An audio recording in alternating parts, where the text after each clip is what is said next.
Daming tao. Dinudumog pala tong circle pag gabi. Ayan, oh. Daming tao. Ayan. Bagong pasyalan daw ngayon sa circle.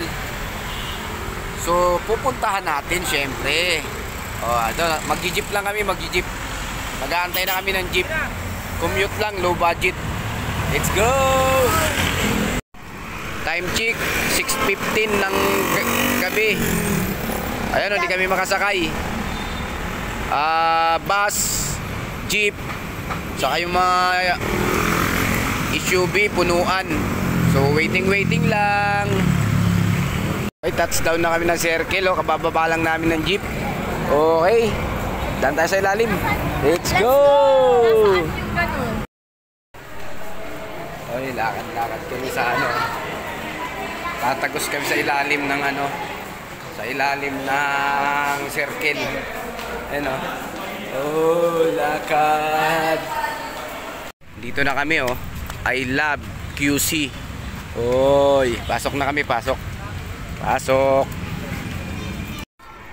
Dami palang tao rito sa circle pag gabi. Lalo na ngayon, Sabado. Dami,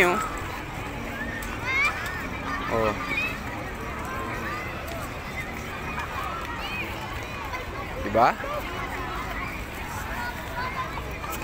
Pasyalan kasi, magandang pasyalan kasi ito, lalo na sa gabi. Iikot pa tayo, ikot. Tignan natin kung ano mga meron pa rito sa circle. May mga kainan din pala rito. Ayan, ayun, hilira sila ron. Hilira yung mga kainan doon. Pag nagutom kayo, may mga mabibilan kayo. Kaso mas maganda may baon dito. Kasi medyo pricey na yung pagkain dito, lalo na ganyan, maraming tao. Mas maganda may baon.